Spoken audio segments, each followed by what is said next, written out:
Welcome back to Welcome back. the podcast Under Your Bed. As you know, Under your bed. Under Your Bed. Oh, I like that. It's like a Friday the 13th vibe. As you know, I am one of the co-hosts, Taylor, and over there, I guess over if you're watching it on YouTube, is CJ. Looking dapper as hell. Thank you. Bringing out my inner John Markway, Dr. John Markway vibes. I love it. I tried to go as close to Theo as I could, but I am not hip in any way or bohemian, so this is the best I got. But if that gives you any clue, if those names sound familiar, we are covering one of my absolute favorite movies ever, The Haunting. And this is very important distinction. 1963. Okay? Yes. Mistakes were made. Don't repeat them. Don't. It's just a sad affair. We'll get into that later.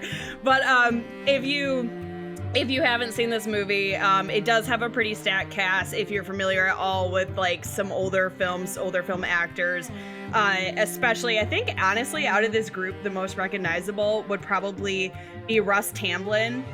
I would think, right? Like, come on, like I think that makes sense. Yeah. Yeah. I mean, we got a little Moneypenny action, of course, coming from the character Grace Markway, played by Louis Maxwell, right? Lois Maxwell. Lois, yeah. Sorry. So for sure, if you've seen 007, you've come across Definitely. And Russ Tamblyn, like, come on, like, he was in West Side Story. He actually was in Haunting of Hill House. Twin Peaks he was in. And then if you're more familiar with a bit older films, there's Julie Harris, who's kind of playing our lead character, Nell. East of Eden is highly the one I would really recommend if you haven't seen that, with James Dean. So good. We have Claire Bloom playing Theo. And then we also have Richard Johnson, who plays Dr. John Markway. I guess I don't remember him in The Boy in the Striped Pajamas, but he was significantly older, I think, in that. Yeah, I think that's why it doesn't come to mind. Same. But I mean, clearly everyone here had a long acting career. Yes. Everybody made a name for themselves, and I'm sure.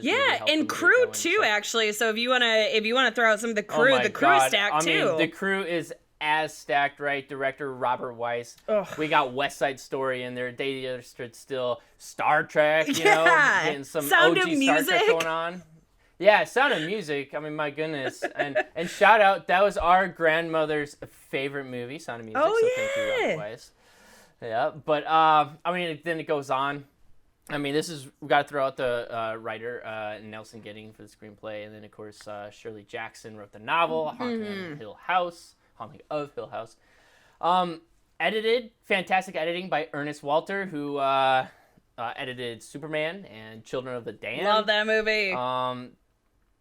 And then of course I got a shout out to the effects by Tom Howard. 2001: A Space Odyssey. If that didn't like shake up the effects world for a long period of time afterwards, what did? So seriously, loaded crew, and it shows on screen. Oh, and cinematography, Davis Bolton crushed it in this film. There's a lot to talk about. I'm excited to dive in there. 100%. And so if you haven't seen this movie, the basic, very simple summary is just that it's a group of participants who are staying in this like super haunted house called Hill House, and they're there to like explore paranormal phenomena. And phenomena happen. It does. Yeah. So very fun. Spoiler-free section. What do you think, Taylor? Let's start with some story. Yeah, I mean, obviously it's not entirely the same as the novel, but they're like clearly it's in there. It's obviously very present throughout. There's only like I think some more minimal changes, like Nell gets like bit of a bigger story and stuff, but so a great starter to begin with. It you've got a great novel that you're working off of, and it really is like it really does just kind of take place primarily in the house, so it has this claustrophobic feel. but it never feels simple, even though it theoretically, like, the story is not super complicated, but everybody's got like some kind of backstory or has some kind of interesting like angle to them. So it never feels like just a like A to Z. Like it's really good, at least for me. How about story for you? Completely agree. It's told linearly, but there is a lot of backstory that gets interwoven in our main character and all the other kind of side characters. And then everybody has some sort of character arc. We have a little like interesting romantic interest vibes twisted in, but in a very like subtle, not overly forced or cheesy way. And you know, I think the resolution comes, you know, is not necessarily expected, and it's interesting closure to the story. So I thought the story was fantastic.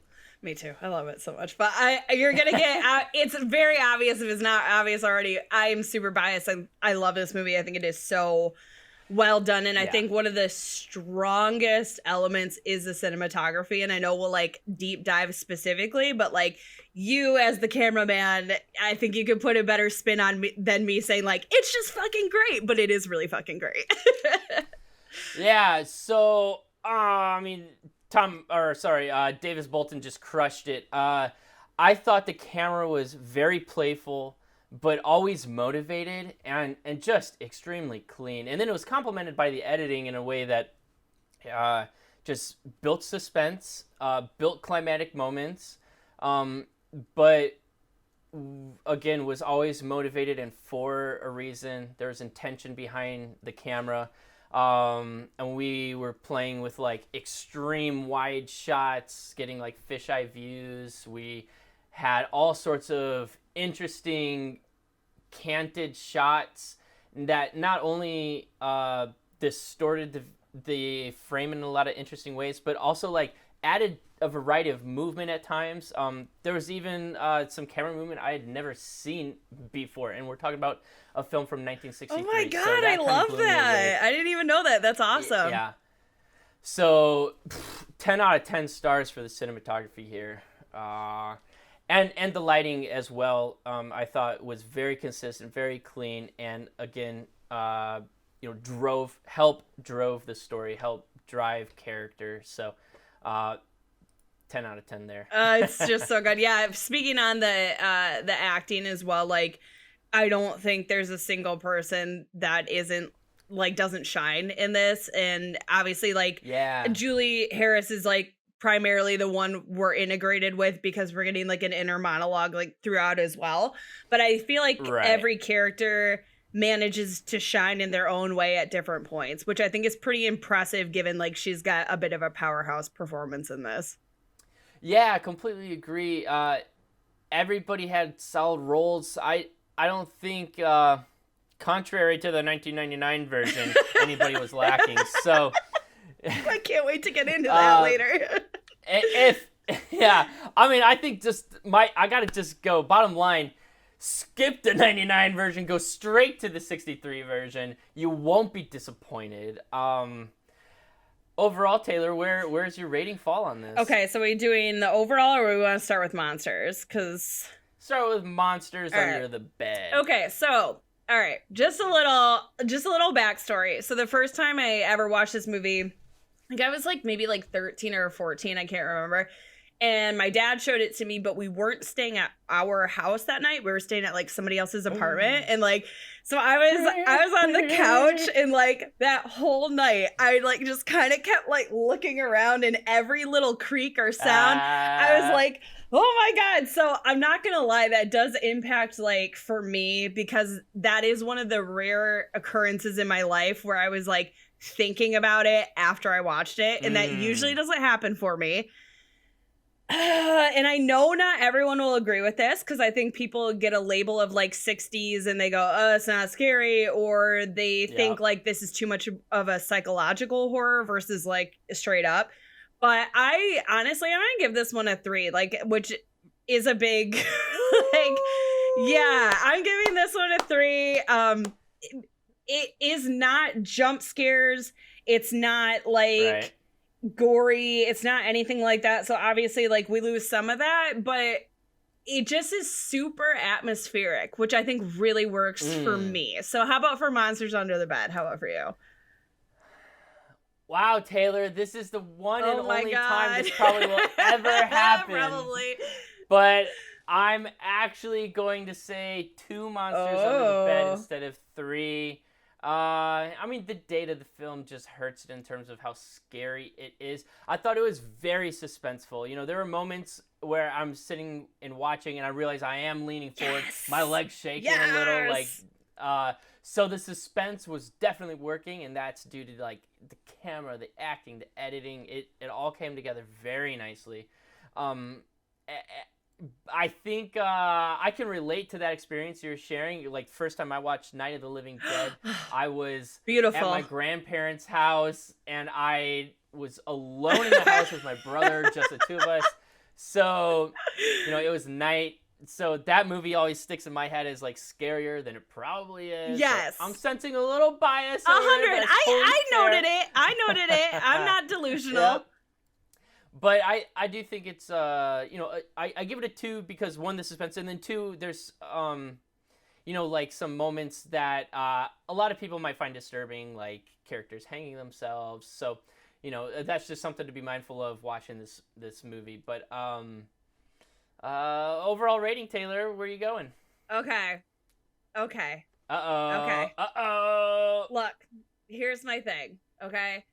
I don't know what else this movie could do to be better. I have nothing. I have no notes. So for the first time ever, and maybe only, we'll see, I'm giving this a 4. I'm giving it a 4. Because I think, like, if I were... What? I know, right? If I were rating this, like, against every other movie in my life I've ever seen, it might be more like a 3.5.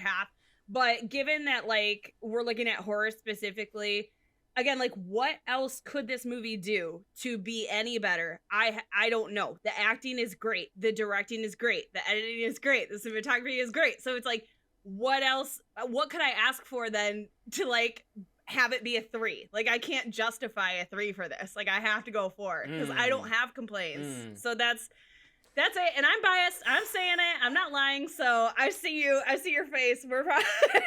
What's your rating for this one?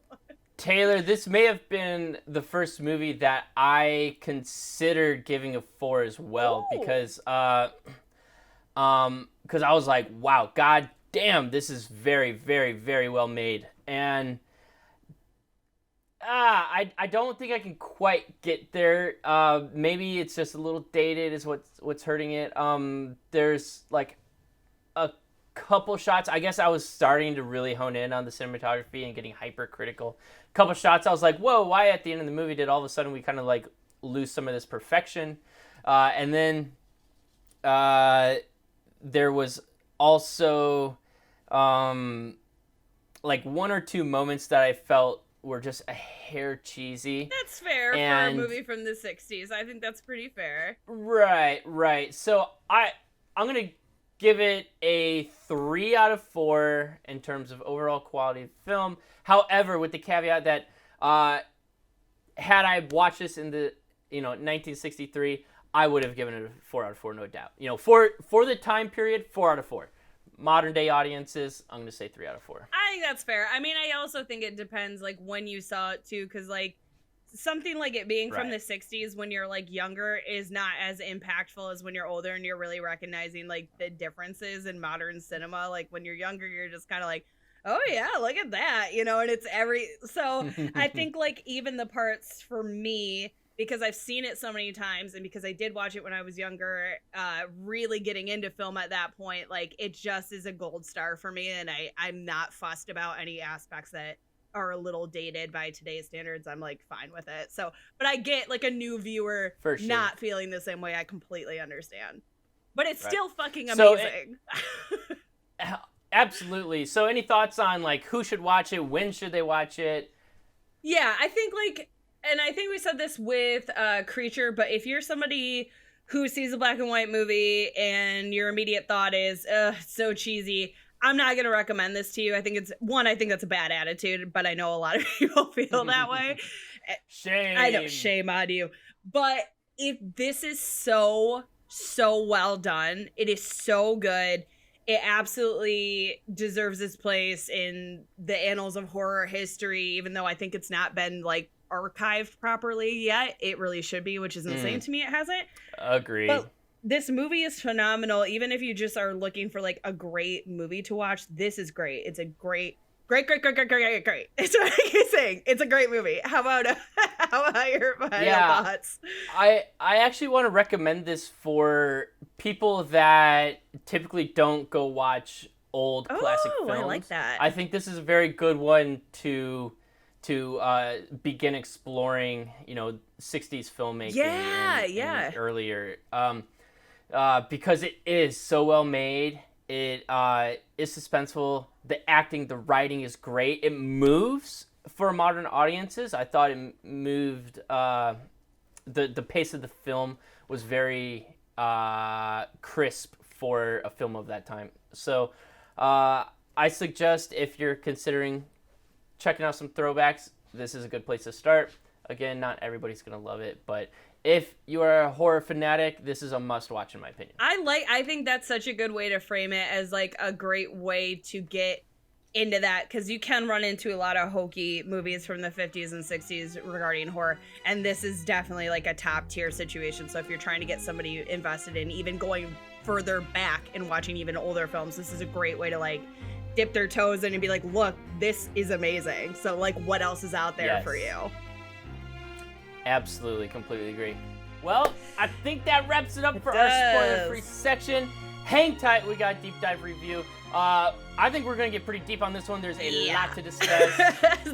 Stay tuned. See y'all in a minute. Welcome to the podcast Under Your Bed.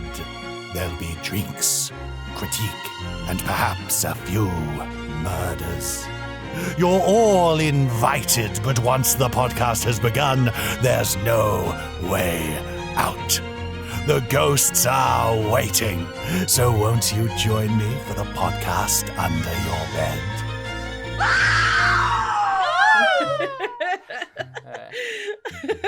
Welcome back, everybody. Oh my God, welcome back. Did I crush it? You did. You nailed it. It was so good. They should cast you as the next Scream Queen. Don't fall off of the balcony. What are you thinking? Ooh, there you go. You got your Markway on. And speaking of getting things on, we're getting our cocktail on right now. And this is a pretty good one. So because it's spooky season, we found a cocktail called the Haunting Halloween Cocktail, and this is by BBC's Good Food. And essentially this one is just it's black vodka, also regular vodka. We're getting a lot of vodka in there. Keep it coming. Pomegranate I'm pretty juice. sure they named it the Haunting because this fucker's gonna haunt you tomorrow morning. Oh my God, like seriously, I was like, well, say goodbye to my day at this point after drinking this, but it's fine.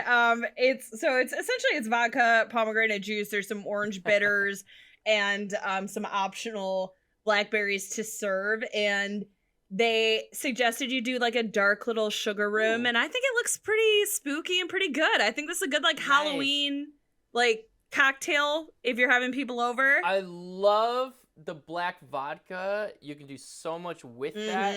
I could not find the black sugar. I guess you got to order it. Did you order it online or did you? Yeah, so you were ahead of the curve. No, I did, however, find some red salt. So I only did it on half because I'm not gonna sit there licking salt all day. It's like, wait, did you put salt in it? But yeah, I mean, the sugar rim it's got a sweet, salty vibe though with the honey. The honey with the sugar rim, great choice. Yeah, I was surprised they recommended that because most of the time it's just like water. But I think the color is perfect. It is though. If you've got to be careful with converting because it's all in milliliters because obviously BBC. Because I messed up and the first sip I had was like straight vodka and it was a little rough. So just a heads up, be careful when you're converting. Yeah, I think pour it in little glasses and share. Sure. Smart. This is a family occasion. Because this alone is going to be, I'm like, okay, who doesn't love being buzzed up at 3 p.m. or whenever we finish recording? All right, so we'll see how badly I slur through this spoiler plot review, but here we go. This is a full plot review of away. The Haunting. 1963. Don't do the 90s one. 1963. We open on Hill House and get narration about its sordid history. Hugh Crane's first wife, Hugh Crane's the first owner, died in a carriage accident before reaching their new home. His second wife fell down a flight of stairs. He drowned while abroad. In her old age, his daughter Abigail died while being neglected by a caretaker. And this companion, driven crazy by allegations of murder, hung herself from the top of the staircase in the library with a candlestick. We cut to John Markway, an anthropologist who begs Hill House's current owner to let him and a paranormal team investigate the home. She agrees, but on the condition that her nephew Luke joins. Oh, Luke. We then meet protagonist Eleanor, who has not had an easy life. She spent the last 11 years caring for her overbearing mother and is now pushed around by her sister and brother-in-law. Eleanor sees her invitation to Hill House as an escape from her life, so she takes the family car, planning on leaving for good. Good for her. Nell, yeah, hell yeah, get some girl. Nell arrives and senses evil within the house, and although she considers leaving, she realizes she doesn't have anywhere else to go. Theo is the next to arrive, and she surprises Nell by correctly pointing out facts about Nell only she could know. The two explore the home and note the feeling that someone is with them. Ooh. Theo says the house wants Nell and is calling to her. She also thinks everybody wants her. John and Luke arrive last, completing the team. Over dinner, the team discusses why they were picked. Theo because of her abilities, Luke for his connection and skepticism, and Nell because she experienced paranormal phenomena as a kid, something she's in denial about. That evening, Theo and Nell experience loud banging outside the door, and John and Mark end up outside chasing what they thought was a dog. The group surmised something was trying to separate them. Things continue to get spooky as they discover a message on the wall reading, "Help, Eleanor, come home," written on the wall. There is a dispute about who wrote it, but the group comes together to explore the home. The group feels cold spots when entering the library, and Nell says it smells like her mother's sick room. Ugh. When getting some air, Nell almost falls off the balcony, and John starts to wonder if she should go home. But she insists she's okay. That night, Nell hears creepy noises again, and when she asks Theo to stop holding her hand so tight, she realizes Theo is sleeping across the room. Oh, so creepy. Dun, dun, dun. Over breakfast, Nell reveals to John that, much like the caretaker, she ignored her mother on the night that she died. John tries to comfort her by telling her it wasn't her fault, and she seems unconvinced. Later, Theo and Nell fight after Theo not so subtly discusses Nell's feelings about John, and Nell comes back at her with a jab about being a lesbian. The fight is stopped by the arrival of John's wife, Grace. Nell shows her displeasure by suggesting Grace should sleep in Abigail's nursery. Of course, she takes it back immediately, but Grace, determined to call bullshit on this experiment, says she's staying there alone. That's a bad choice. Girl, not that dark, spooky basement. The rest of the group elect to sleep together in the parlor, but awaken to banging and something trying to get in the room. They fight about whether to stay or look for Grace, and Nell sneaks off. In the nursery, Nell discovers Grace is missing. Nell falls apart and starts to give in, making her way to the library staircase while stating Hill House is her home. At the top, she almost falls, but is snapped back to reality. Oh, there goes gravity when John pulls back.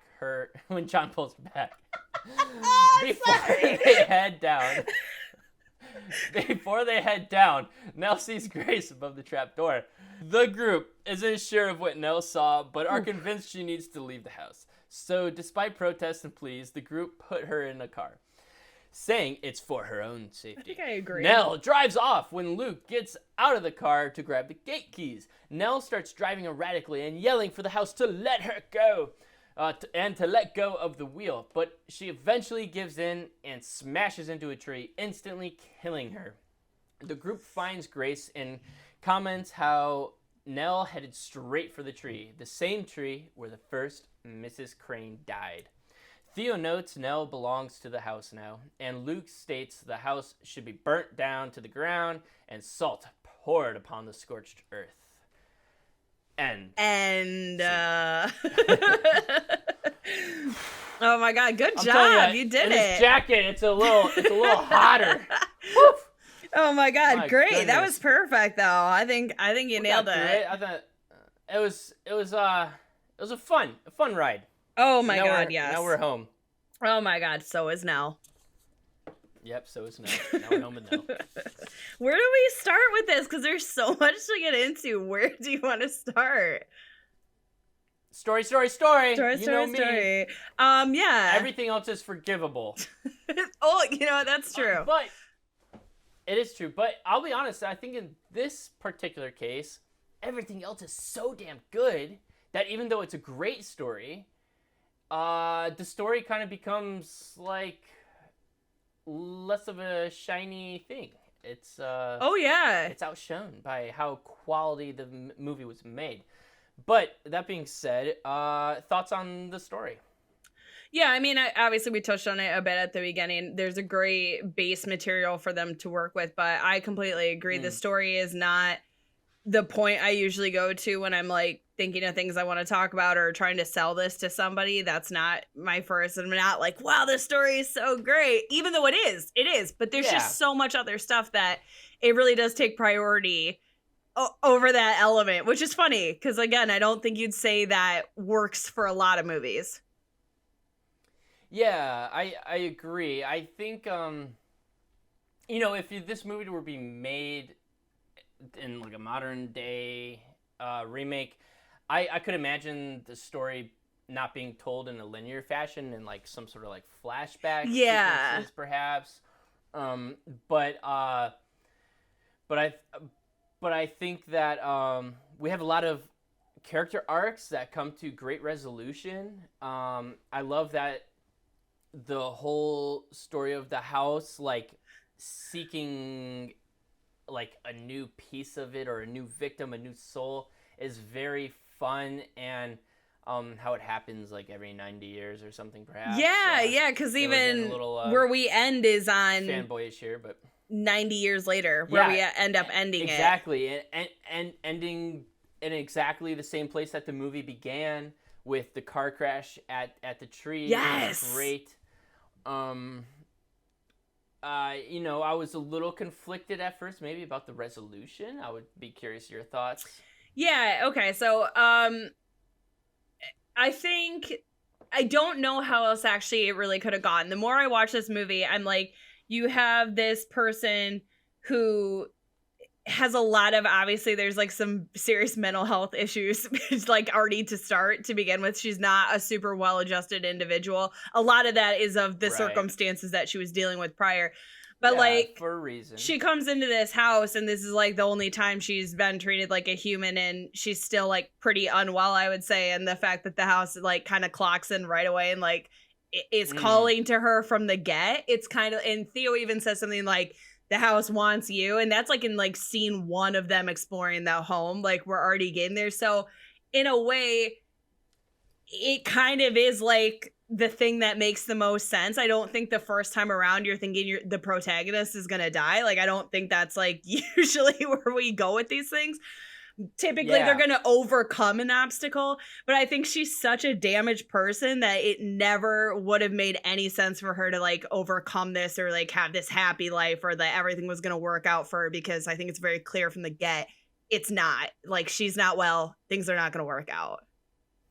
How about for you? I think that's a great way to put it. Yeah, I think it's fantastic. The alternative way this could have gone is like all the other characters in the house start getting off like one by one or something, and that doesn't really like add up in terms of like a character resolution for our protagonist, right? This is Eleanor. So I thought it was a welcome surprise. I did think the ending felt a bit abrupt. I agree. Totally agree. Part of that is like the climax didn't last very long, I guess, right? It was like she just takes off, drives away, smashes into a tree. Yeah. But then we did kind of get the like classic like almost like the Nightmare on Elm Street sort of like ending where all the characters sort of dialogue all the exposition and the resolution to the film, like, well, the house has her now, and we have our closure. It's not going to take me, as you know, Dr. Markway walks back into the building. So I should know that. So something I was also curious about, like, how do you like the sort of the intro exposition with the narrated voice, sort of in that like Twilight Zone style? Oh my god. Okay, so where I agree, where the end does feel a bit rushed. I mean, I think the buildup is absolutely there. So like when it happens, you're like, oh, okay. But like I do agree, it is pretty abrupt. So that can kind of feel like a little funky when we're getting into that, even that end bit of dialogue explaining it. It's all pretty like, whoa, we're here. But it's like, oh, tie the bow on, nice and totally. neat. And it works, it does. But again, it's pretty quick, and it doesn't give you a lot of time to breathe there. I do agree that would be a criticism that like, yeah. Whereas like the beginning, I actually kind of feel the opposite. Like I love this intro. I think it's so good. Yeah. I love getting the backstory of the house without it being this super drawn out thing. Like it takes its time pacing wise, but it's also like pretty quick. I love Markway narrating the opening and then it feeding right into that scene where he's and then asking. going right to cut to Markway in scene talking. So good. I completely agree. Smart writing, smart editing.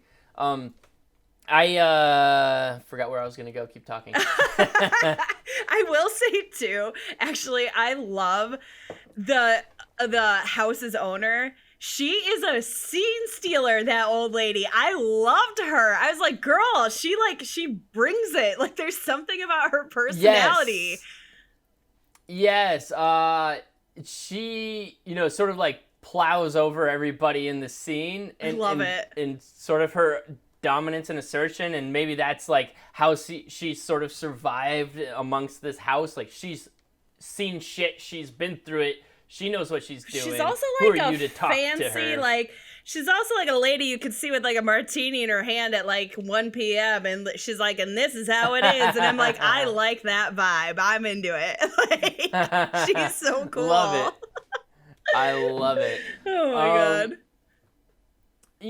So I completely agree. I don't know if some of the nostalgia of the opening just comes from like watching the original Twilight, Zone shows, but I thought it was a great way to set the stage, and I do think the ending being abrupt is just sort of a quality of the time. That's just. It was like the second you have resolution with the character and the story, we're done. You cut to black. Yeah, and in this movie, even like maybe it's just because of the version I watched on Amazon Prime, but there weren't even credits. It was just title and then end. They're all at the beginning. I mean, you had all the credits in the beginning. Yeah. Which is standard, but I will. Probably just typical of the time, and for I sure. just haven't watched a movie from the '63s in a long time. Thinking about the ending too, I will say, circling back a little bit, but with Nell, I also think in a way, as like fucked up as it is, I think this is honestly the best resolution for her as well. This is like kind of what her character's been working towards this entire time, though, of being like somewhere where she feels something that's her own, something she feels a part of, like feel it in this house is like wanted her, and she at different points kind of is giving into it like as we go through. So in a way, again, it's a really fucked up way of putting it, but this is almost like her happy ending for this person who's really damaged. Girl, that's dark, yo. I know. That's dark is the drink. All right, fair. So I think that kind of leads us into characters and some character dynamics, perhaps. But what was working? Who had a character arc you liked? Who drew you in? Where are we? Okay, honestly, because we are working with like a very limited cast, I feel like we should almost kind of hit every character because everybody brings something to the table. But I think a fun one to start with, just because we have been talking about Nell, is to talk about Theo. I think is a fun place to start. Sure. Yeah, give me your take on that. So I enjoyed her character. I thought it was an interesting character arc where she sort of started as like friendly and slowly became more of an agitator as the story progressed, which was kind of fun. She plays this like sort of like Audrey Hepburn city girl type of vibe, and yeah, she's like Audrey Hepburn with a boho twist, I would say, something like that, like a little bit more bohemian. Yeah, so I kind of enjoyed it, and I mean, I was definitely feeling some like pseudo-les vibes there early Not on. even pseudo, it's like full. I will say, like, I am actually. Was it ever overt? I think it was pretty like. There are so many instances where it gets brought up, and where, I guess, like maybe when I was like 13, maybe I didn't pick up on it as much. I actually thought it was more subtle, and when I was rewatching it to write this, like, I was like, oh wow, I think it's actually like a lot more overt, and maybe that's just having watched it now like 100 times that I'm picking up on the more subtle sprinklings through it. But sure, I think it's insanely progressive that in 1963 there is a straight up lesbian character in it, and that they're not trying to like get her with a guy, or like none of that is going on. And even she seems to kind of have like a little bit of a thing for Nell, I feel like, is the vibe I was getting.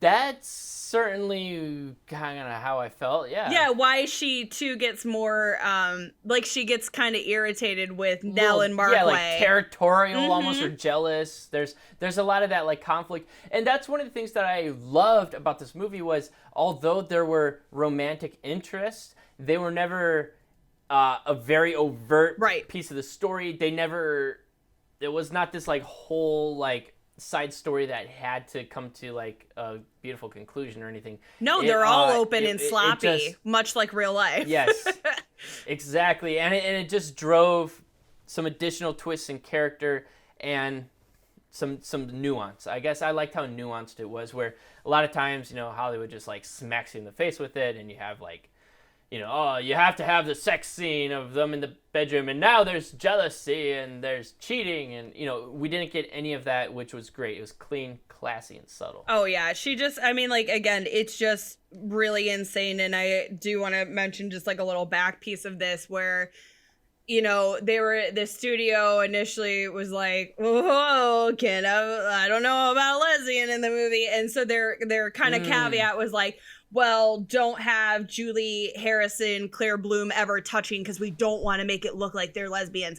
And then they did not do that. They were like, we don't care. We're absolutely selling that aspect of the story and who Theo is and how she is. And I really love that in the 60s, they were like, screw that. We're going to do what we're going to do. And I think that's incredible. Yeah, it is pretty progressive. And, there's a lot of like... the film was remade in 1999, and a bit of a meh movie. It was a direct adaptation, which I think's a mistake. There's some like twist in terms of like the story and what the house is doing, but they took the extra step of like making her character not just a lesbian, but like bi or like polyamorous or something. So that was kind of interesting, but that was probably like the only good thing that came of the remake was like just updating characters a little, where the rest of it just like was a complete rip and didn't add anything. And honestly, I didn't think was even as scary as the original. No, because the effects are depressing. Absolutely horrifying. They're so bad. It's like that terrible early 2000s CGI or like late 90s, early 2000s CGI. That's just sad. Sort of like Terminator 2 when he's like silver metallic. Like, it was cool at the time, but unless you're using it in the right way, like Terminator, like they just don't quite work. So that movie definitely dated itself, but worse than this. We sort of digress much worse than this, Like, 100%. I mean that's the whole point. Like, Tom Howard crushed it with the effects because everything was practical. It was either a practical effect or it was done in camera. We love it. And there you go. Yeah. I mean, we're going to say it over and over and over and over on this podcast. Practical is the way to go. That also stands the test of time, practical. So let's jump back to characters, though. So, yeah. Who else do we like? What's happening? So I think Luke is actually again. Let's kind of get in the characters who I feel like don't get as much attention. Luke is such a great, like, I love Russ Tamblyn in this because his character can definitely, he's not as serious as the other three. He's not as complex as the other three for sure. But he's so enjoyable, and he provides this kind of break that I think you need. A little comedic relief. Yeah, you definitely need it. And again, just like a little side thing we found as we were looking into this movie was that he was essentially bullied into doing this movie by the studio. They were going to threaten him with a lawsuit, and so he was very reluctantly on board, but ended up like being like, this is one of my favorite roles I've ever played in my life. And I think it really shows he's just so effortlessly cool in this. I feel like he's just like, I love him. Interesting. Sort of that like preppy vibe, right? For sure. Like a bit douchey, but in a way where he's like, you would have a beer with him. Like, I'd have a beer with him. Sure. So yeah, my first thought was, this is like a really like flat character. And that's how I read it at first. But as the movie progressed, I started like loving his arc and his comedy was fantastic. That dark humor was just riddled throughout the movie, and he really became an endearing character. So loved where it went, and that's a really like clever way of like setting up a character as well, as like turning someone in. We sort of had like an inverse relationship there with Theo and Luke, right? Yeah. Because Theo sort of started as this like loving character that kind of became an agitator. I mean, she had resolution in the end, but then Luke was the opposite, where he was almost like this outsider that's a little like skeptical and kind of annoying, kind of douchey, a bit privileged for sure. Yeah, a bit douchey, but then sort of like started believing and started caring, and at the end was like a full believer. Oh right? yeah, so where he's like, we need to burn the house down. Yeah. Like he's like got from being like, here's what I can sell here and here's what I can sell here. I want to sell the house for billions of dollars. To be fair though, fuck it. His nightclub idea, I am into it, and I would go. If you were like, there's a dope nightclub like at this creepy haunted house called The Library, and that shit was dope. And it was like kind of like big bookshelves and like sliding like stairs or whatever. And that's what I'm saying. I would go. I would go. There's not even a question. I would go. So I love that. It's just, again, it's a very needed character for how serious everyone else is. And yeah, I guess that's kind of my wrap up for that. But so Markway, I feel like, is kind of our, I guess, like, he's to me kind of the grounding middle of things, where he's very empathetic and he is charismatic, but he also feels like he's always kind of calm, cool, collected, which I also think is a necessary element to like selling everything. Yeah, it's almost this like John Wayne character, like he that's but probably refined. got a bad I was like, but connotation to it. refined, Yeah, a refined, not do like in the sense of like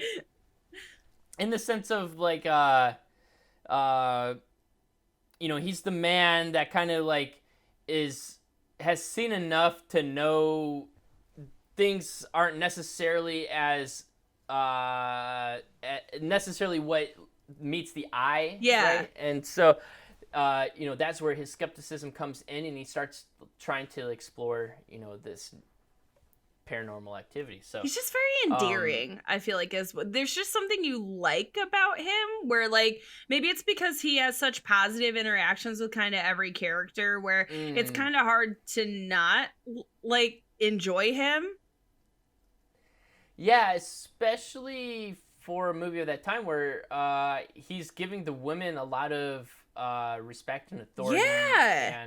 And he never like shoots them down. His romantic interest, I mean, perhaps is curbed by the fact that he has a wife. But, yeah, okay, all right. That might be a problematic aspect. But that being said, character. But it still like seems like genuine yes. and not like ever crossing any lines. No, because he doesn't actually do anything. Right. Important distinction. Yeah, so great character, and I love that he's like sort of our I mean, he's the person that narrates the film.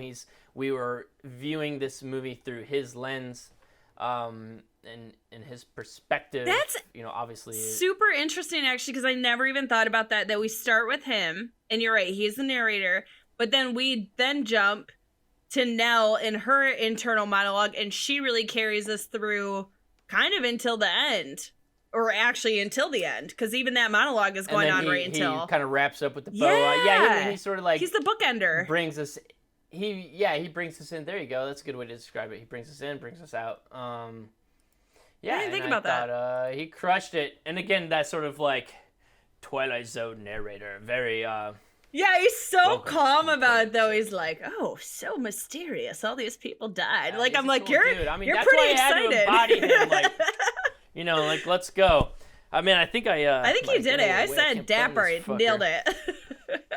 Darn it. I'm just missing my pipe. Oh, my God. So yeah, and that sweet stash. We'll get that next time. Yeah, this is as much as days, so. That's a discussion for yeah. I guess so that kind of takes us into, because I also want to get into him and Nell like a bit more, but that kind of takes us into to Nell. So yeah, I know I have a lot of thoughts. What are your thoughts on either like the acting, the character, her dynamics, any of that stuff? I thought it was a very rich character.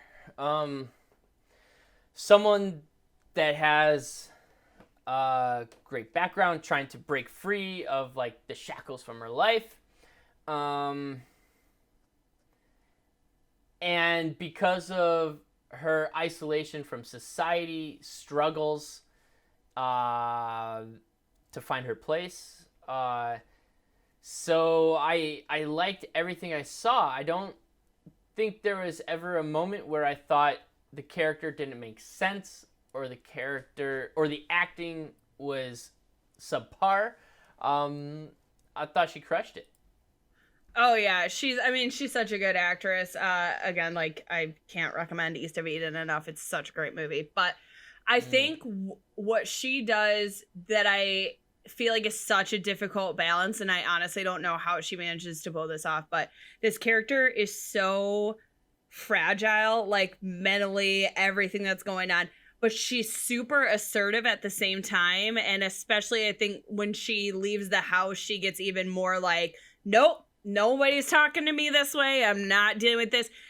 It's just such a delicate balance, because it really can feel too flip-floppy if you do it wrong. And it feels very natural that she's like, she becomes like pretty aggressive and like, no, this is what I'm doing. And the way she's trying to relate to people, and it still comes across as slightly socially awkward even when interactions are going well. Like when her and Markway are like, they have two separate like breakfast conversations, and each time like she says something that's just slightly awkward. Like he said something like, "Oh, tell me about yourself," and she's like, "Well, I sleep on the left side." He's like, "Why?" She's like, "I heard it. Where's your heart out?" And it's like, what a weird. So I died. Yeah, like what a weird thing to say. But it never feels unnatural to her character. It feels pretty on brand. Yeah, agree. And it starts to make me question, like, at first the resolution, I was like, oh, the house got her, right? But, was it a decision that she made, or did the house possess her enough and draw her in enough, that it wasn't actually her choice. So that's kind of a fun discussion to have. From what I'm hearing, you're leaning towards maybe like more her choice. Like she was always sort of a damned soul. Yes, I definitely think the house absolutely influences her, and she feels that right from the get, right when she rolls up. But I also feel like this is a person who, again, like, how well is this person ever going to function in any other setting? Like, she's in this very, like, isolated thing, and she still, like, can't quite function and can't quite find her happiness or find the thing that's going to really change her life. And I just feel like for her that she wants a sense of community and a home and a place where she feels like she belongs. And the messed up part is she belongs at Hill House. At least for me. That's my take. I don't know. What's your take on it? So how does she belong in the house now? That her soul is captured in the house. How is it that she functions in this house? Because if is she sort of like the new like daughter type character to the original owner because she died in the same way? And I actually think something interesting. Let's hear it. Let's hear it. Okay, all right, sorry. Here's my like personal, and this could be like so wrong, who knows? But I feel like Abigail is kind of her way of dealing with her mom, where the same thing happened, and then throughout or like towards the end, when she's hearing like Abigail crying and she's getting like super agitated about it, and she's like, screw you, Hugh Crane, which he seemed like a creep, so fully on board for that.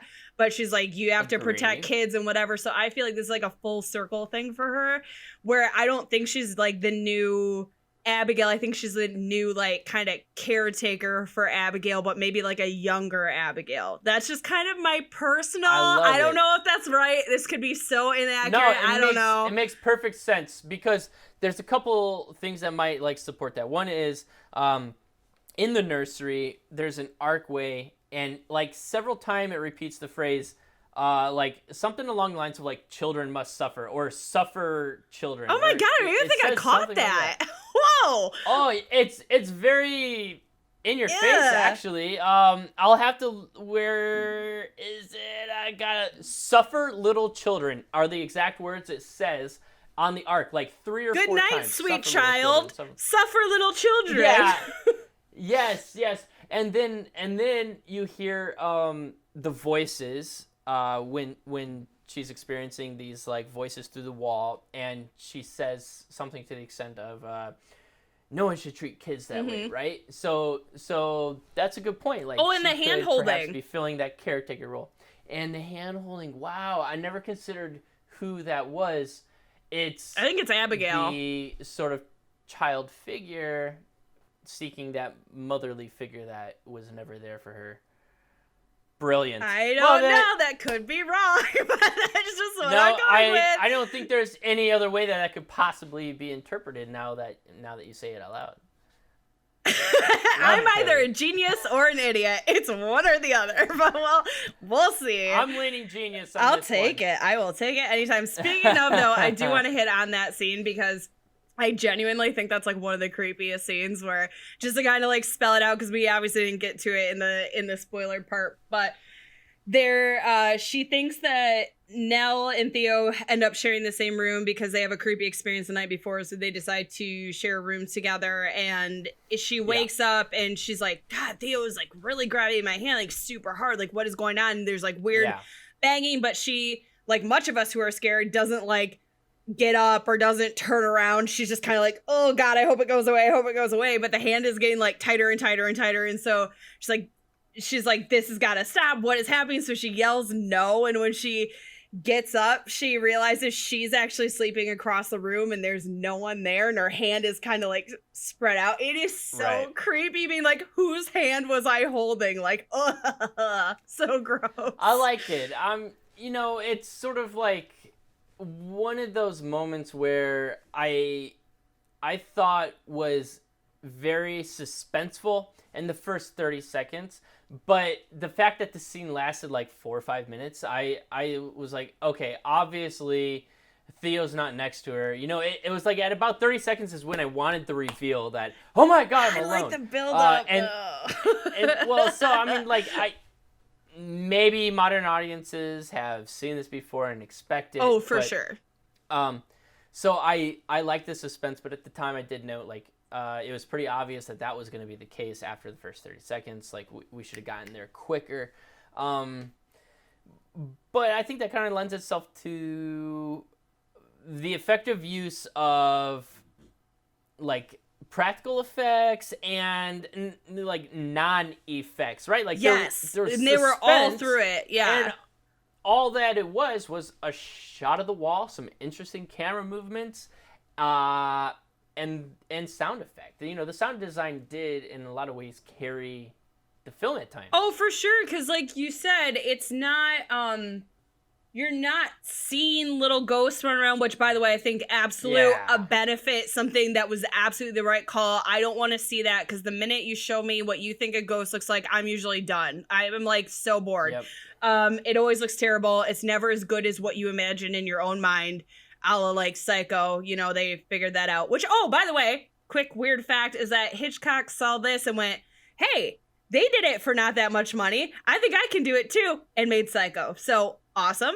Wow. Very cool. Look at that. Very cool. The film that inspired Psycho. Love it. I know, it's so rad. But I think they really play on that of you making it up and just enhancing it with the sound effects and with the camera work, which is where I definitely want you to lead our conversation for this, because for me, I loved, like, obviously I've said it many times, I love the way this goes though, and especially like those kind of tracking shots, because it's almost like you're like following the ghost, which is so creepy, and you're like, oh, it's right behind the door, but we're never seeing it. And again, very enhanced by the way they did it. So you're the expert though. You're gonna have to lead this part. This is a big box to unpack, because the cinematography was so well thought out and considered. There's a lot of places to go. You know, there is a lot of very, like, nowadays what would be considered like kind of standard like film work that I think you know, as a result of movies like this, where we have moments where I think the inner monologue at the time is something about being like some sort of like small entity being eaten by this large house. And so, you know, the camera like starts really wide and high, and then we have this big jib down to a close low shot. And you know, it was little moments like that where I was like, oh man, the camera's telling the story with the character, and I absolutely loved. And then you had a lot of like classic elements, like these really large depth of field, everything being in focus, very like Citizen Kane-esque, where you get to see the mise-en-scene, you get to see everything in the scene, and experience this like grand, big haunting house with the characters. It's like overwhelming how much information you're taking in. Like, the scenes are cluttered with stuff like busts and portraits and creepy. Oh, even like, the wallpaper. Phenomenal. The wallpaper. It's a visual feast. And but it never feels like messy or overwhelming, or, like, distracting, or overwhelming in a way. Yeah, it's just like it's almost like the house is a character. Yes, fully so they agree. Show that character. You know, and then they did a lot of like fun camera stuff, like they weren't afraid to get close to the characters. You know, you were mentioning the stairwell shot. That stairwell. Oh my God, wait, we have to spend like a full minute just talking about there's like that. Several scenes that revolve around the stairwell, and shooting it, I was at a loss at how they accomplished it, because my first thought was like, oh wow, that camera operator is phenomenal. He is walking backwards up a spiral staircase, keeping it in frame, and I was like, wait a second, that is way too steady for this to be accomplished that way. I was like, they must have used some sort of like dolly or crane. I was like, it can't be a crane because it's spiraling. Right. So how the hell are they going to get that movement? So I was like, it must have been like a phenomenal Steadicam operator or something. But there was nothing that gave away what was happening. And it did cross my mind. I was like, I think they rigged something to the railing. But you look at the railing in the shots, and it's so... Oh, it looks like just a railing. Yeah, like nothing attached to it. Yeah, but it's not like this like big circular railing. No. It's like kind of ovular, flat, and I could not comprehend how they could possibly rig something to the railing, so I checked that off of the list too. But lo and behold, researching after watching the movie, that's how they did it, was they had some sort of camera rig that they could lower down the staircase and get these phenomenal shots. That staircase is like, that was the thing. I remember like the thing that always stuck out, because I think we saw this movie at some point. My parents had this on like when we were little. It just wasn't until 13 that I fully like sat down, watched it, took it all in. But I definitely had seen it prior to that, because it's a spiral staircase. It's very thin, like it's not like chunky with these huge like openings between steps. And it wobbles too, and it is like so iconic and so creepy. And we actually took a trip to this place called Beaver Island, and there was this lighthouse you could go up, and it had this and I'm not kidding, I was going up it and I was like, whoa, I'm getting like vertigo going down this thing, because that was all I could think of was the haunting staircase. It is so, but every shot they use with that staircase, chef's kiss on that.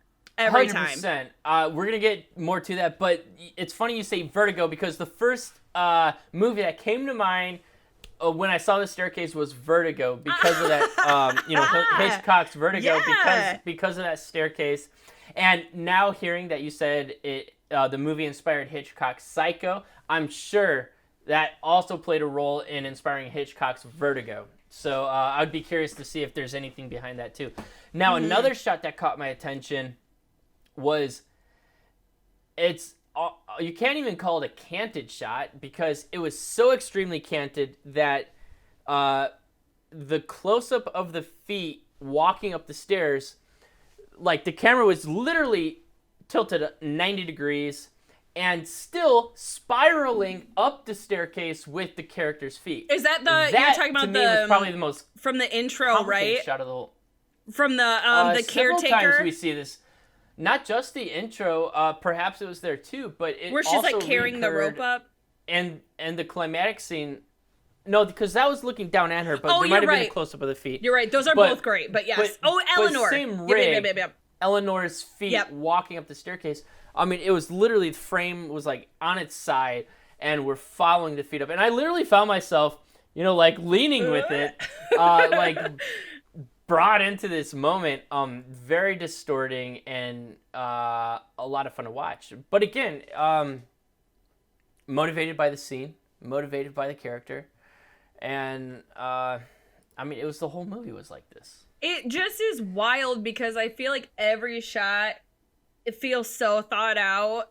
It's just wild to look at, because every scene, there's a point where you go, wow, that's gorgeous, or wow, that's incredible, or I can't believe they did that in every single scene. And something I noticed that was interesting, like on my 100th rewatch of this movie, was that a lot of times when you have scenes, a lot of characters can be standing kind of statically, and I was surprised at how many scenes people are moving and doing things, but it never feels distracting. It feels very organic. Like, it just feels like a natural, like, this is how everybody's walking and talking and whatever. It was a weird thing. I just noticed it on this last video. I was like, oh wow, everyone's like walking around in the back, but it's not distracting. Bring me to my next note, which is the blocking. That's it. That's the word I'm looking for. Reframing camera, and also relighting the scene. They played a lot with characters walking in and out of light, and that is just a beautiful, nuanced thing that is really phenomenal for a DP to get to. Like perhaps the best moment this happens is when Eleanor is walking away from the group who are sort of bickering, and the background lights dim to black on the group, and we are just sucked into the character's moment where she's having this inner dialogue about like inch by inch it was pulling me into the house, right? She's literally saying this, and we're seeing it physically happen on camera as she walks from the group, a part of the group, into this close-up dolly back, as the background lights just drop to black. I thought it was great work. And then also you get these like very interesting, you could almost call them a time lapse of the exterior shots of the house, where we see the house go from day to night and night to day in like a couple seconds. And I thought that was very fun, very inventive, and done basically with a model house, a light dimming on and off, and some sky replacement. I thought it was super effective. I mean, as you were describing the scene, I was like, oh my God, there's just such complexity. And like, again, in every single scene, it feels so meticulously done, but not in a way that ever feels distracting. And again, the organic is the word I would use. It just, everything flows, it feels like, which is just crazy. There was not a single shot that wasn't well composed. It was flawless. I mean, the only thing that like irked me near the end was a handful of shots were out of focus, pretty soft in focus, and I was like, I started to get the sense that they were sort of like rushed for time, trying to shoot the last scenes or something, or that they liked the performance so much they forgave the the camera work, and they were like, that's the best take, we have to use that take. So maybe that was the compromise. I don't know, but and then one other thing was the rear projection in the driving shots was flawless. Oh my gosh, yeah, I didn't even think about that, but yeah, you're right. Until the night shots driving away. Yeah. Those are like the only shots where I was like, okay, obviously this was rear projection. And it's sort of a giveaway, but in the beginning when she's just driving away from her sister and brother-in-law, I was like, holy shit, I was guessing that they either filmed it with literally a camera mounted to a car as she's driving, or that she was pulled on a trailer, right? They put a car on a trailer and pull it. That's pretty common, but it did not. I was like, I don't think that's rear projection. I didn't think that until I saw the very last shots in the movie, and so I mean, it was flawlessly executed. I've never seen rear projection done so well. Oh, so speaking of the family, I have to say, did you not find them insufferable? Because it is such a hard scene to watch.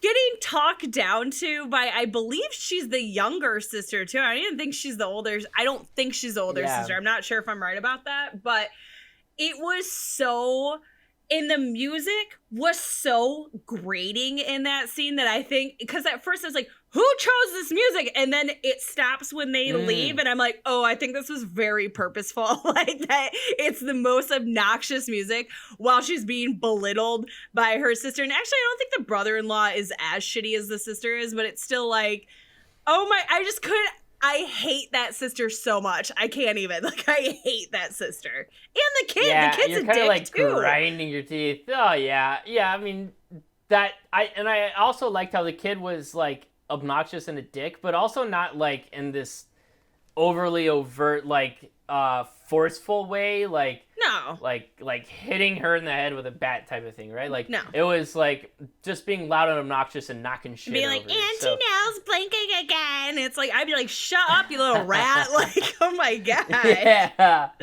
Yeah. What a grim life. It really does paint the picture. Gave you empathy for her character and was a great setup. That being said, there never was any closure or resolution to those characters in any way. Not that it's needed. But, no, I think she's they just sort of set it up and then we're gone. I think it's just to show how bad things are and how desperate she is, that she would rather be at this before she even gets into getting drawn into things, she'd rather be at this creepy old haunted house than ever go back and stay with her sister. I think is really the purpose of that, and not that we have to get to know or care for these characters, because we don't like them, and I don't think we're supposed to like them is the vibe that I was getting. So yeah. I think I was like, good for you, girl, steal that car. And also, it's her car. Like, I was like, I can't even with this. Yes. Oh, they drove me nuts. Oh, here's another side character that I feel like we should probably talk about. How did you feel, because I'm very interested in this, how did you feel about, let's just call her Money Penny. I know she's Mrs. Markway, but let's call her Money Penny because Money Penny. How did you feel about her coming in, so late in the game, and what purpose do you feel like she served for the story? I'm just curious. Yeah, coming in late in the game may not have been a great choice. We knew that it was Mr. Markway, right? So we knew there was a wife. Well, wait, couldn't you just always be Mr. Markway, though, because of sexism? Like, you would only be Mrs. blah, blah, blah? You're always Mr. blah, blah, blah. I suppose, but somewhere it was known. Am I wrong? Like, I guess he wasn't wearing a wedding ring. He talks to the homeowner, and they're like, are you married? And he says yes, but then he never tells Nell, which is actually very shady in hindsight. Because Theo, but Theo knows, right? But she knows everything. She said, I tried to tell you. Oh, it's the ESP thing. Okay. So, I thought she was basically like a plot device. 100. Right? Like, I totally agree. She served the purpose of like some sort of damsel in distress that Eleanor could like replace herself with, right? Like she could sacrifice herself and serve a greater purpose, in order to be like become part of the house and have resolution to the story. So yeah, it was like kind of a minimal character with zero backstory, but I completely believable, right? Like, oh, my goddamn husband, always on these goose chases, and like, I'm gonna fucking prove him wrong. I'm at my last straw. This is it. I'm sleeping in the goddamn nursery. Here's my question. Did you like her character? Not performance. Did you like her character? I understood her character. It's not that I liked her. I guess I probably related more with the male perspective here than her. So I don't know. Where are you on it? Oh, I hate her. It's so funny. She does nothing wrong. She's a perfectly understandable individual. Like you said, I think it's more for plot than anything else, and to get things kind of moving into like the last segment of the film.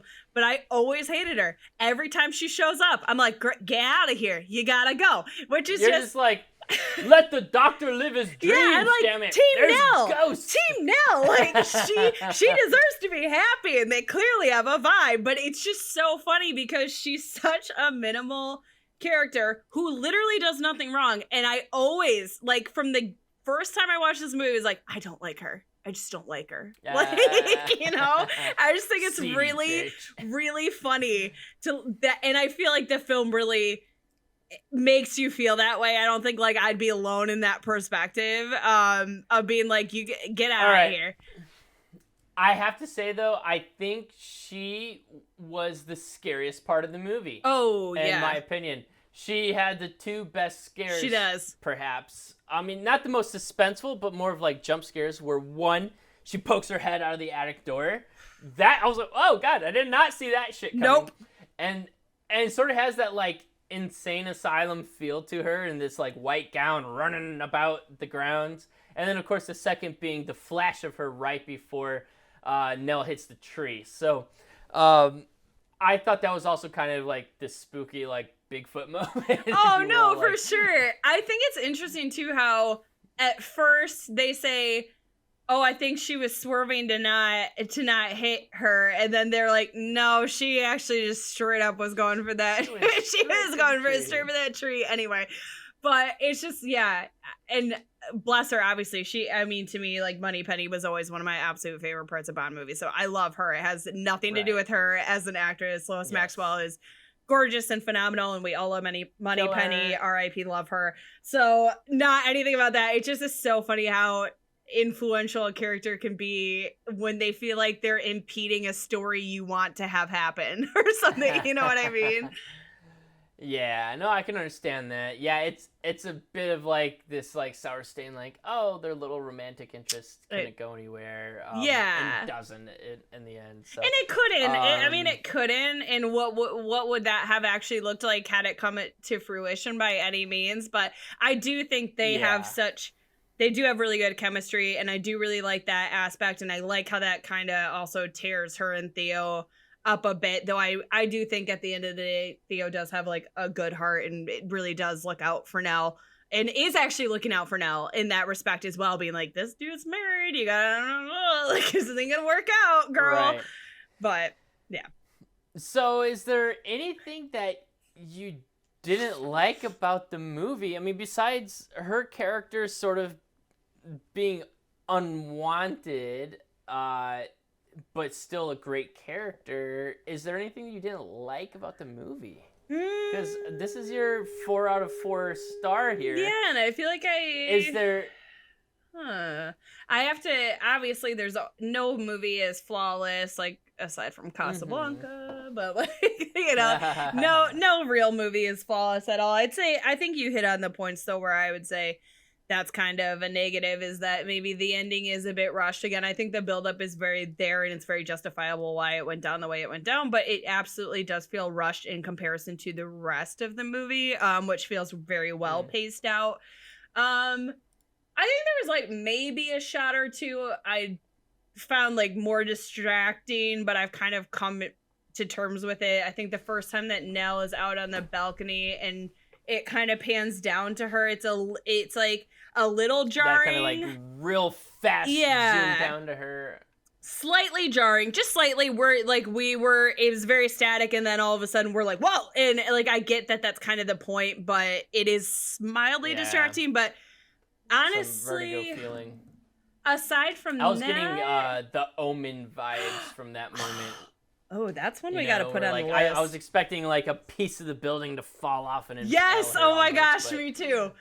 Me too. Based on that camera work, but honestly, I can't think aside from that because in my head I'm like practical. I'm like, oh, is the wall thing cheesy? No, I love it. Like I love that wall pushing out. Like I think it's great. So like even the things that might be cheesy for some people, I absolutely love. What are like, I guess because we have been gushing about it, what are any areas where you're like, I kind of wish this had been different or characters have been different or any... How about the internal monologue, actually? Because I think that can be divisive. That is a great conversation to have. I was mixed. We have... So...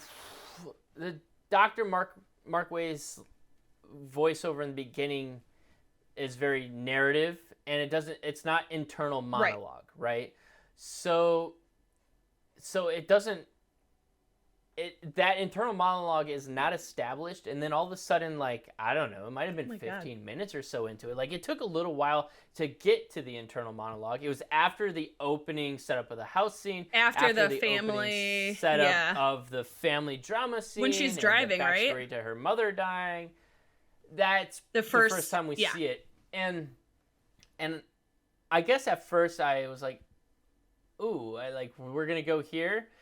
And I sort of like bought into it. I was along for the ride. I liked it. And I thought for the time it was probably a new creative choice. I'm sure it's been done in other movies, but I guess there were only a couple moments where I felt like, all right, we don't have to be going to this right now. We can. I agree. You know, but for the most part, if it was done a little more sparingly, I could have forgiven it completely. But 90% of it was great. Oh, totally. Because honestly, typically speaking, I hate an internal monologue. Like most of the time, I don't feel like it's beneficial.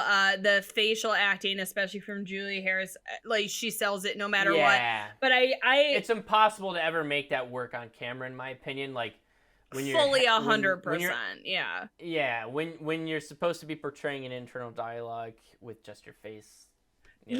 But she does such a good job, and I completely agree with you. It's one of those things I typically hate, but I actually thought ended up working pretty well for what they were trying to do. Especially when it was like talking about her connection to the house and stuff. I thought those were really important key points she was making. But there were a couple, I completely agree, where I felt like it was more distracting than informative. But for the most part, I felt like it was informative, so I was not mad about it, which is pretty unusual for me because I usually hate it. So I agree, and the reason they were able to get away with it is twofold. One is the acting, directing was very subtle, subdued. In a movie from the 60s, it'd be very easy for the actress to overact. Yeah.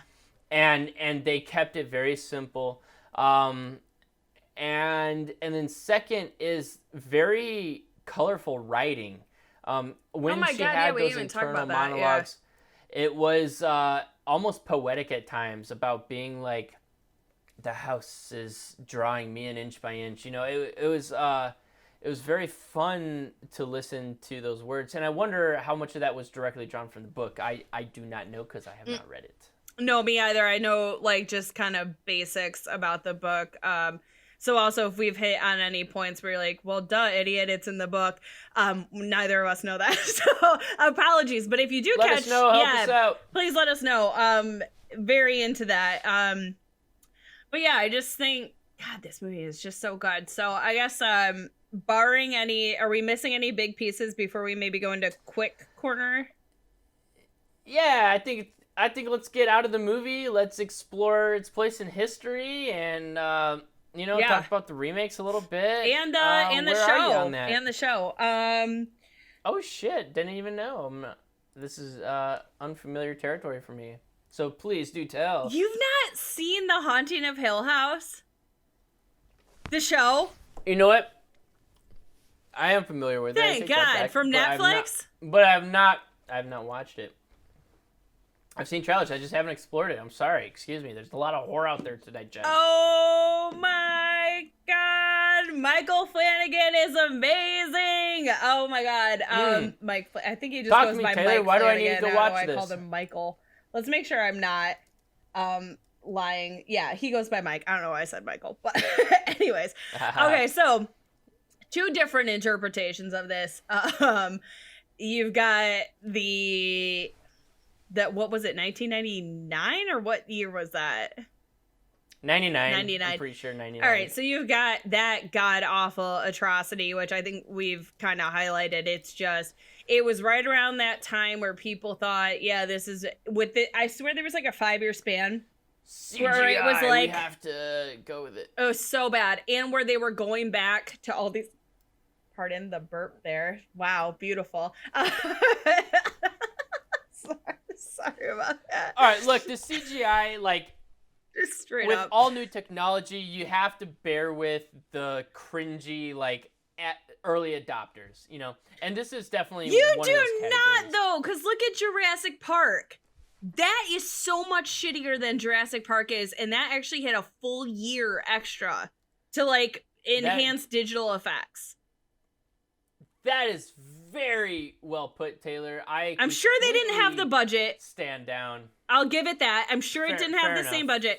But I feel like there are plenty of movies that came out around the same time and were able to utilize it correctly, and others that went, what's our cheapest, easiest option? And those do not look good. They had a $180 million budget. So that was box office, $80 million. So it wasn't enormous, but it was sizable. Yeah, and I'm sure they spent a lot of that on the cast. And honestly, cast is not terrible. I think it's Owen Wilson. It was probably the most redeeming part of the movie, right? Is Owen Wilson? Owen Wilson. He's probably a little bit miscast, I think, compared to the rest, are a little bit more credible acting wise, but I would agree with that, but that might just be because of the movies that came afterwards, how we know him today. Valid. Catherine Zeta-Jones. Oh, Yeah, I mean, you have the early Batman. When did Batman come out? For who? Liam Neeson. He was in Batman. Mentor. Oh, he was not Batman. He did the Christian Which Bale. Batman was that? He was the Christian Bale, let me teach you martial arts guy. I'm not gonna lie, that's not my favorite movie. I like the second one a lot, but that first one. Fuck you. You like That's it? the best Batman No, movie. it is not. Yes. Oh my god. No, it is not. All right, different conversation for a different day, I guess. Right. We're gonna have to get into that. We don't need to go there now. This is about horror. Oh my god. Okay, we're gonna fight about that someday. It's Zack Snyder, right? No. It's Inception. It's Inception. Stop. What's his name? God. Oh my god. Why am I? Wait, this went off the rails. Let's just talk for a second. Yeah. No. I just need to clarify this. Batman Begins. Inception. Christopher Nolan. Thank you, Inception. No, the Christopher Nolan movies are the best Batman movies. I like the Tim Burton ones so much better. I like them so much better. I hated that first one felt so convoluted. I was like, oh my god. And then the third one got even more convoluted. I was like, what is happening? Like, it was too much. It was too much. I'm sorry you can't keep up with a little story. It's not a little, it's like, oh, and I also hated how, the Scarecrow to me was always like one of the scariest, like as in the cartoon, so scary. Yeah. This one, like I was like, what? I hate that stupid mask. It looks like crap. I hate it. I hate it. That mask can be trippy as balls on shrooms or acid. Or I guess. But if you're just like a dude who throws a sack on your face, I'm not really that impressed by it. If you have to like scare people by like drugging them, you're not that good. And then they make his character like so not important by like the second and third movie. Anyways, all right, that's fair. He's like super minor in the rest of them, but Cillian Murphy just happens to be one of I love him. Favorite actors because I love him. Peaky Blinders happens to be in my top 3 favorite television shows. It's on my list, time, and I'm going that and Breaking Bad. They're both on my list. I need to watch both of them. I know everybody loves it, so I will do it. But walk away. This conversation is over. All right, where were we before we went off the rails? Where were we? Where did that start? Fuck it.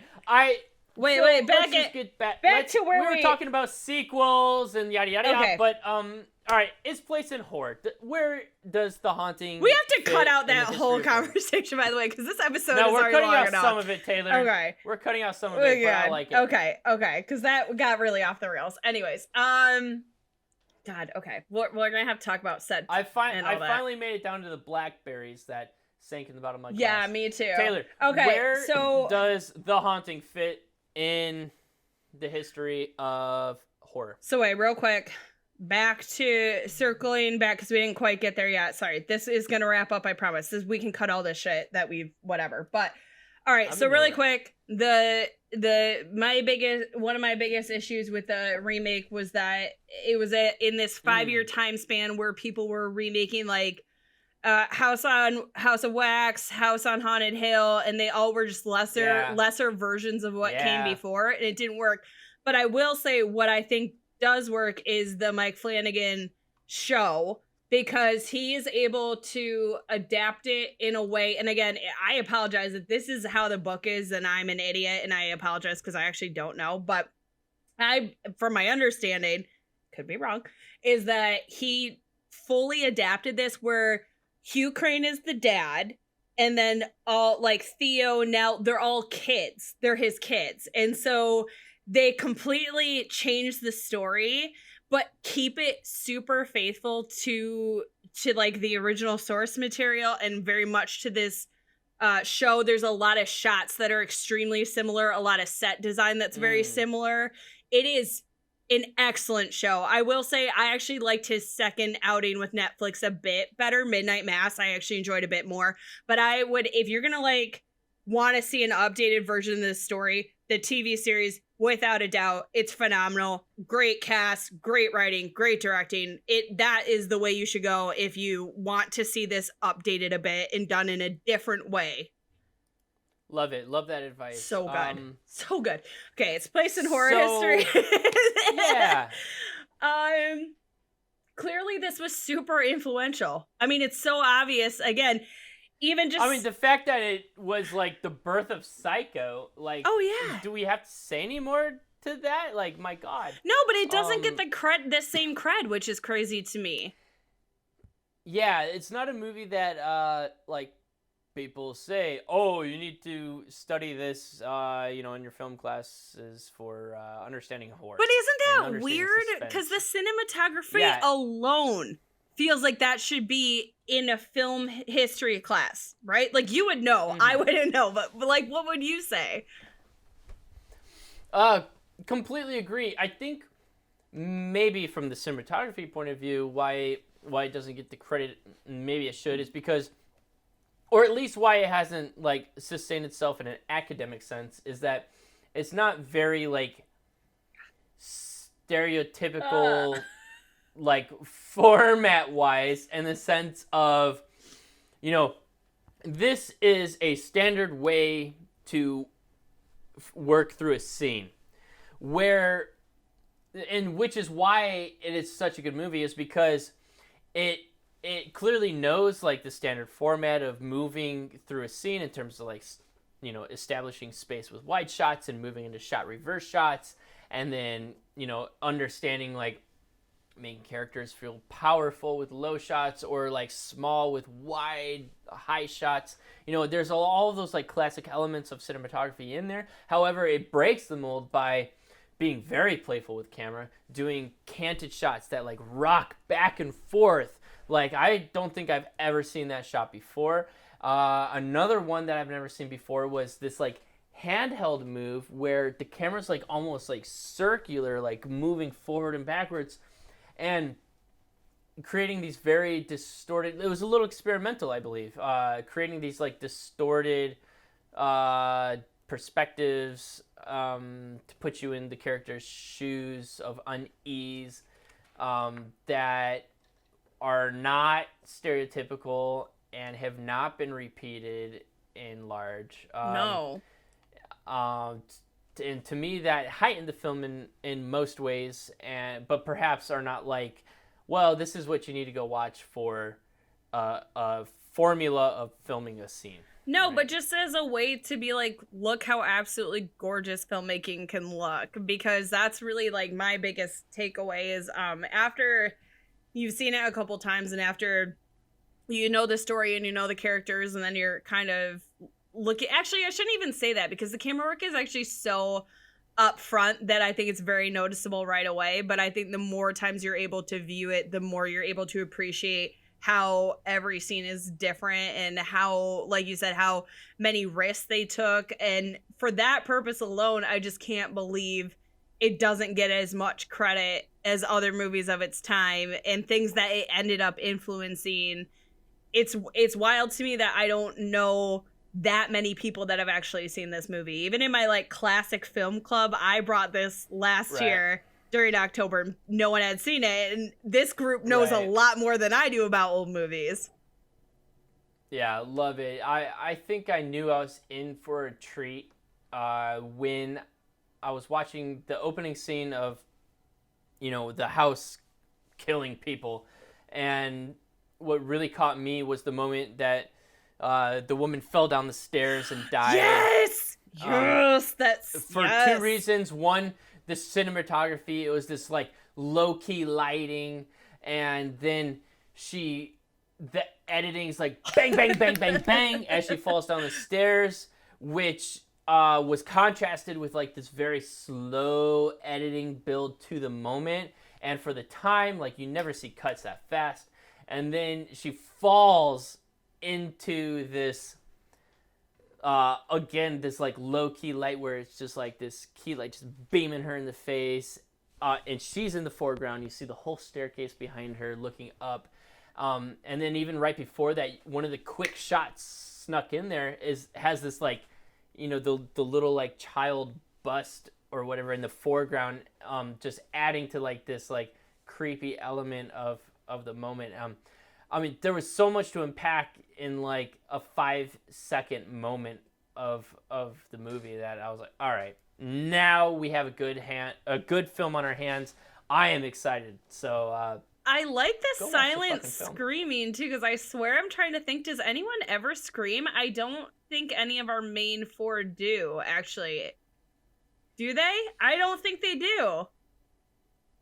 Amen. That is a great point. I don't think they do. Sorry if I'm wrong, but I don't think they do. They do not. I'm just gonna go out on the limb and say it. I cannot recall a single moment where they actually scream. It's that silent fear. It's that should I act fear? I don't want them to hear me fear. Which is so probably the most relatable in a lot of ways and is the most disturbing because there is not necessarily like an impending doom, which is why you would scream out loud, but something that the stakes are at their highest because if you make a peep, then you're discovered, and then you die. That's it. I think Nell yells like twice, and then right after she yells the one time, she's like, "Oh no! Now it knows exactly where I am." Oh my god! Yeah. Oh, that's so good. This is the thing. I think this highlights actually our entire encompassing thing is saying that. Look at how many little things pop up that are so interesting. They're so cool. Yeah. It is so worth a watch. There's to me. Unless you're just absolutely hung up on it being black and white, which I think really actually adds to it versus detracting anything. And bullshit on that because it's not black and white because of a limitation of the time. They had a choice of filming in color. They chose to film in black and white. Which was smart, I think. It was a stylistic choice. It was completely the right choice. It just lent itself to those like low-key moments of like dropping characters into blackness, highlighting the main character, playing with like little pools of light and blackness on the screen. Such an atmosphere with that. The atmosphere just oozed out of this film. Oh my god, I love this movie. I'm just so happy. I have to say, I'm just so happy that you liked it as much as I do, or like at least enjoyed it as much as I do, because it's just. Again, this is a great movie. I'm really hoping you watched it before you listen to all this because we've kind of blown everything deep and widely open here. So hopefully you had a chance to see it before. But if this has at all told you anything, it's that you should watch it. It's got that great feeling of isolation, being in this creepy. It's a giant house, but you still feel very like tight in with what's going on. It's just. Great acting, great writing, great editing, great effects. There's very little to complain about in terms of just a great movie. So for me, it's an absolute watch. I hope you guys enjoyed this insanely deep dive. But CJ, what are your last thoughts before we wrap up? Go watch the movie. As we said in the spoiler-free section, if you want to explore movies, 1965 and earlier, this is a great place to begin. Great starter. It influenced a lot of filmmaking to come. It's going to influence my filmmaking. I took notes, I'm going to implement things that I've seen here. Watch the movie, learn from it, tell your friends. Appreciate and love it. Come back and listen to more of our episodes. Yeah, guys, this is kind of still the beginning of spooky season for us. So there is plenty to come. We've got, I hope you know by now, we got an episode a week coming out, which is so exciting. October! I love October. Obviously, it's the best. It is the best time of the year. Screw you, Christmas. We've already pulled out some fall decorations in our house. We're starting to pull out the Halloween bins. It's happening. We're there. Oh, I love it. I love it. It's the best. So yeah, this is, I guess we're filming slightly before we hit October, but that doesn't matter. We got an episode a week coming out. We got some really good, we got some new movies. We got some classic Halloween movies. We got some fun ones thrown in. So we're really excited to get all those out to you guys. And hopefully you're enjoying your spooky season with us. So yeah, stay tuned, and if you have any recommendations, October's booked, but we're open and ready for whatever. Hit us up at podunderyourbed@gmail.com, or find us on our socials, Got Instagram, Facebook, Twitter, all of that jazz. Again, Pod Under Your Bed is where you're going to be looking for us. Woo, thank you all for tuning in. Looking forward to this was a deep one, guys. We appreciate you sticking in with us.